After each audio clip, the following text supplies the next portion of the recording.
D4C est un stand incroyable, de son design parfaitement adapté à son manieur jusqu'aux réflexions qu'il peut amener quant à la psychologie de celui-ci, ce stand n'a quasiment aucun défaut. Cette qualité, qui s'ajoute au fait qu'ils viennent également casser les codes des antagonistes de JoJo ayant jusqu'à présent toujours eu des stands avec un contrôle relatif sur le temps, fait de D4C un stand quasiment parfait d'un point de vue extra-diégétique. Et comme Araki ne fait jamais rien à moitié, le stand de Valentine est également un monstre de puissance, le parfait mélange entre mobilité, défense et attaque qui donne un stand top tier. Mais malgré ses capacités de base très solides et un power-up divin, il existe dans l'univers de JoJo quelques rares stands qui peuvent prétendre pouvoir en venir à bout. Vous l'aurez compris, aujourd'hui c'est une nouvelle vidéo comment battre, et ça faisait assez longtemps qu'on n'en avait pas fait, alors j'espère que ça vous plaira. Avant tout, cette vidéo est uniquement dédiée à D4C, et va donc spoiler la partie 7, ce qui est la dernière chose que je vous souhaite. Donc, si vous ne l'avez pas lu, je vous invite à le faire sur Starway 2 VF ou en achetant le manga. D4C est un stand assez complexe, qui amène pas mal de capacités et de concepts plutôt confus au premier abord. Donc je vais commencer par vous rappeler les spécificités moins évidentes qui l'entourent lui et son Love Train pour mieux comprendre mes réflexions. Déjà, la notion de base qui induit toutes ces capacités est celle de dimension. En gros, dans JoJo, il existe un nombre infini de dimensions toutes sensiblement similaires qui coexistent. D4C a la capacité de se déplacer entre ces dimensions via le pouvoir de la gravité en s'insérant entre deux objets. Cette capacité induit ensuite pas mal de possibilités pour Valentine, qui peut par exemple transférer son stand et ses pensées à un autre Valentine pour qu'il puisse continuer sa quête à sa place, ou bien faire en sorte que deux entités identiques de dimensions différentes se touchent pour qu'elles s'annihilent entre elles. Voilà, c'est tout ce qu'il y a à savoir sur ses capacités, en plus desquelles D4C possède également des stats presque parfaites, qui sont les mêmes que Star Platinum et qui en font un des stands les plus forts au corps à corps du manga. Mais bien que tout ça fasse de D4C un stand globalement excellent, ce qu'il fait passer dans la catégorie supérieure et ce qui va vraiment nous intéresser, c'est son Love Train. En effet, cette capacité offerte à Valentine par le Christ lui-même est une sorte de point de singularité entre les dimensions. Il prend forme en un mur de lumière ou une sorte de dimension interne à n'importe quelle autre dimension dans laquelle Valentine peut entrer, et elle se marie parfaitement avec D4C qui peut donc la manipuler à sa guise, pour voler, se matérialiser sur le sol ou même accélérer pour poursuivre ses opposants. Mais le plus intéressant reste le fait que Love Train favorise constamment Valentine, il lui offre une chance constante assurant que ses désirs soient réalisés. Cette chance se matérialise en trois effets majeurs: la barrière anti-malheur qui empêche toute énergie négative quelle qu'elle soit d'entrer dans la barrière de Love Train, les coups mortels qui font en sorte que n'importe quelle blessure infligée par Valentine devienne mortelle, quitte à faire se déplacer la plaie jusqu'au cœur de la victime, et enfin l'environnement vertueux qui fait se rapprocher les éléments neutres du corps sacré pour qu'il favorise Valentine. Ainsi, D4C Love Train constitue à la fois une barrière infranchissable et une attaque très efficace qui ne possède qu'une seule faiblesse apparente, le cadavre lui-même. Car si je vous ai dit que Valentine pouvait se mouvoir comme bon lui semble dans l'espace avec ce stand, eh bien il doit tout de même rester proche de Lucy sous peine de ne plus être protégé par Love Train. Du coup, il est limité dans ses déplacements, mais surtout il doit constamment protéger le cadavre que des ennemis pourraient voler pour l'affaiblir. Mais bon, malgré ça, il est reconnu comme un des meilleurs stands de l'univers JoJo, se plaçant assez facilement dans le top 5. Mais il existe quand même quelques failles dans sa défense qui permettent à certains stands de le battre. Déjà, Love Train n'est pas vraiment, comme on nous le dit, une barrière parfaitement impénétrable. Elle est capable de discerner les énergies négatives des entités pour faire en sorte d'en protéger Valentine, mais elle n'est pas non plus une force omnipotente comme le destin. Cette capacité semble se limiter à agir sur le réel, en gros sur tout ce qui est physiquement présent dans notre monde. Cela s'appuie essentiellement sur le fait que le pouvoir de la rotation infinie, qui n'est pas quantifiable et donc qui ne se plie pas aux lois du réel, ait pu traverser cette barrière. Et cette faille m'amène à penser que Cream pourrait potentiellement le vaincre. En effet, ça peut paraître bizarre vu qu'on nous dit que son pouvoir lui permet d'entrer dans une autre dimension et que le pouvoir de D4C c'est littéralement les dimensions. Mais on va un peu clarifier le terme de dimension. D4C peut se déplacer dans les dites dimensions qui représentent des mondes parallèles aux nôtres. Or, la dimension des ténèbres de Cream semble n'avoir aucun rapport avec cette définition, étant donné qu'elle a pour capacité d'annihiler tout ce qui entre en son sein.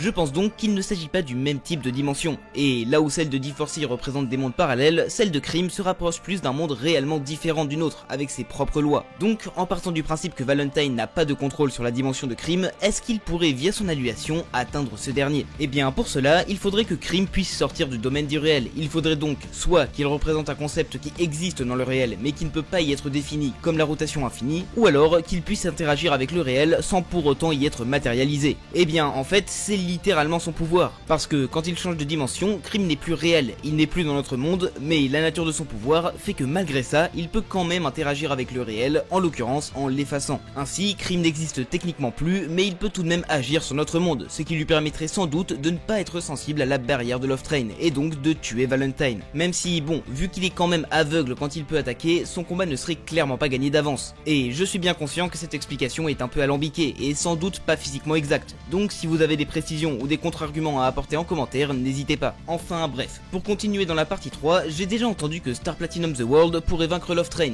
donc je vais rapidement en parler. Car si certes il pourrait atteindre Divorcee en arrêtant le temps pile au moment où il sort de son Love Train pour attaquer, il ne faut pas oublier qu'il peut se soigner en une fraction de seconde, et que les chances que Star Platinum puisse one-shot un stand avec une vitesse semblable à la sienne et qui attaque par surprise sont quasi nulles. Donc bien que l'arrêt de temps soit une excellente capacité, pour le coup elle n'est pas très efficace ici. Je vais aussi faire un petit détour dans la partie 4 pour mentionner Heaven's Door, qui serait le seul stand de Diamond is Unbreakable à avoir une petite chance, car si jamais il arrive à toucher son adversaire, il pourrait le neutraliser immédiatement. Mais vous voyez sans doute venir le problème qui est que jamais il n'en aura l'occasion. Entre Love Train et la vitesse de Divorcee, il est tout à fait impossible que Rohan puisse toucher Valentine, donc même si techniquement il a une chance, dans les faits il ne gagnerait jamais. Maintenant ça risque d'être un peu décevant, mais il n'y a pas non plus de stand capable de battre Love Train dans Vento Oreo. Mais attendez, il y a quand même deux stands auxquels vous avez dû penser et qui sont souvent cités comme les meilleurs stands du manga, j'ai nommé les stands Requiem. Mais alors, pourquoi ils ne peuvent pas le battre? Eh bien déjà, pour Silver Chariot Requiem, sa capacité est de contrôler les âmes. Ces âmes sont matérialisées par les stands, qui sont eux-mêmes sensibles à la barrière de Love Train, ce qui implique que dans Jojo, ces âmes sont bien réelles et que le pouvoir de SCR serait sûrement filtré par Love Train. Mais au-delà de ça, le seul SCR qu'on ait vu avait pour but que de protéger la flèche, et n'aurait dans tous les cas pas pu attaquer Valentine de front. Et c'est le même problème qui revient pour GER. Certes, il possède la capacité la plus puissante de Jojo, qui s'élève encore 2 niveaux au-dessus de Love Train en surpassant le destin lui-même, mais cette capacité n'est que défensive et ne peut pas être déclenchée par la seule volonté de Giorno. Et après, il ne possède pas vraiment d'autres capacités qui pourraient lui permettre de traverser Love Train.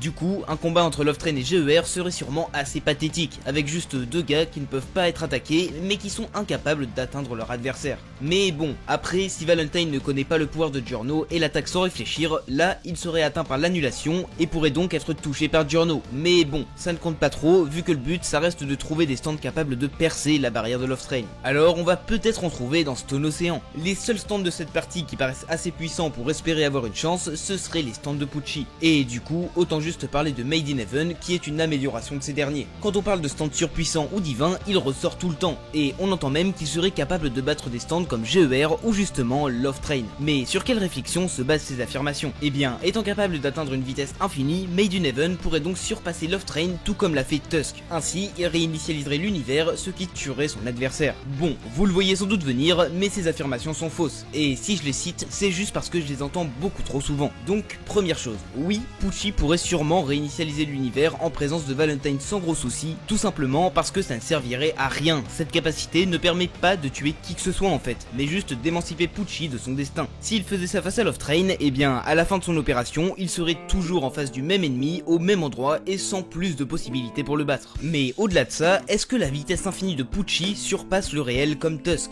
Eh bien, là encore, c'est non. Comme on nous l'explique, quand le temps est accéléré, il n'accélère pas que Pucci, mais bien l'univers entier, à l'exception des autres êtres vivants. Or, si une très grande partie du réel accélère à la même vitesse que Pucci, il n'y a aucune raison pour qu'il n'en fasse plus partie. Donc Pucci n'a en fait aucune capacité qui lui permette de passer au travers de Love Train, laissant encore une partie sans aucun stand suffisamment puissant. Maintenant, on ne va pas s'éterniser sur les stands de rotation infinie, qui, par la nature de leur rotation, peuvent surpasser les lois du réel telles que la gravité, le temps ou l'espace pour tuer Valentine très facilement. Et on va un peu rester dans le même registre pour le premier stand de Jojo Lion. En effet, Soft and What Go Beyond possède une capacité qui est basée sur une forme de rotation. Il crée des bulles formées par des fils qui tournent extrêmement vite. Ces bulles étant formées de fils avec une épaisseur qui tend vers 0, elles ne sont pas visibles à l'œil nu et ne sont pas soumises aux lois de notre monde. Que ce soit la physique ou même la logique, ces bulles sont totalement indépendantes de toute loi, étant même qualifiées d'irréelles par Mamezuku. Ainsi, un peu à la manière de Crime, ces bulles ne sont pas présentes dans notre monde ou pas réelles, mais elles peuvent quand même avoir des effets sur celui-ci. Elles sont même encore plus précises que Crime, qui lui doit absolument tout détruire sur son passage, là où Go Beyond semble ne détruire que ce qu'il lui chante. Et du coup, je pense qu'il pourrait, comme Crime, passer au travers de la barrière de Love Train. Cela dit, pour lui, la victoire en 1v1 n'est clairement pas assurée, vu que sa mobilité est assez restreinte et surtout que Josuke ne peut pas vraiment contrôler la trajectoire de ses bulles. Et enfin, le dernier dernier stand de la vidéo, lui aussi souvent cité comme un des meilleurs et parfois même comme le meilleur stand du manga, Wonder of You. Son pouvoir se base sur une force logique de notre monde à laquelle tout le monde est soumis, les calamités. Toute personne qui voudrait s'en prendre à Wonder of You ou à son manieur serait pris dans le cours des calamités, qui le poursuivraient jusqu'à la mort. Sauf que ce qui fait toute la force et la dangerosité de ce stand va ici lui retirer toute chance de gagner. En effet, comme je l'ai dit, les calamités sont une force naturelle et omniprésente, et donc réelle. Elle s'appuie d'ailleurs entièrement sur le réel pour exister, comme le prouve son incapacité à agir sur les bulles irréelles de Go Beyond.